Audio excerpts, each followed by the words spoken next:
தற்போதைய அண்மை செய்தியை பார்த்துக் கொண்டிருக்கிறோம். ஆண்டிப்பட்டி அருகே விவசாய வீட்டிற்குள் கரடி புகுந்திருக்கிறது. தொடர்பான கூடுதல் தகவல்களை வழங்குவதற்காக நமது செய்தியாளர் பழனிக்குமார் இணைந்திருக்கிறார். பழனிக்குமார், என்ன நடந்தது?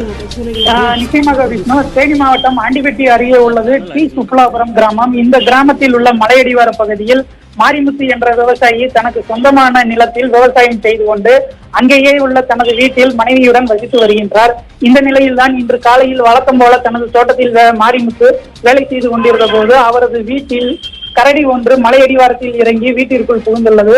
வீட்டிலிருந்து அச்சத்துடன் வெளியேறிய அவரது மனைவி நடந்த விவரத்தை தனது கணவர் மாரிமுத்துவிடம் தெரிவித்துள்ளார்.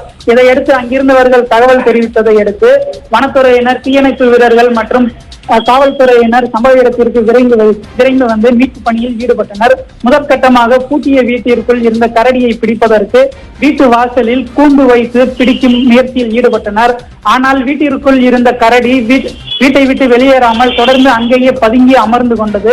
சுமார் 1 மணி நேரத்திற்கு மேலாக வீட்டிற்குள் கரடி பதுங்கி கொண்டதால் அடுத்த கட்டமாக மயக்க ஊசி செலுத்தி கரடியை உயிருடன் பிடிப்பதற்கு வனத்துறையினர் திட்டமிட்டுள்ளனர்.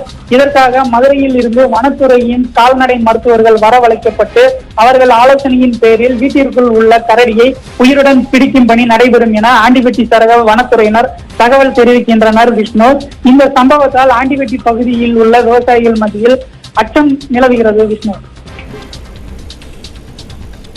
1 மணி நேரமாக வீட்டிற்குள் இருக்கக்கூடிய கரடியை பிடிக்க வனத்துறையினர் நடவடிக்கை எடுத்து வருகிறார்கள். இது தொடர்பான கூடுதல் தகவல்களை நமது செய்தியாளர் பழனிக்குமார் வழங்கி கேட்டோம். நன்றி பழனிக்குமார், உங்களுடைய தகவல்களுக்கு.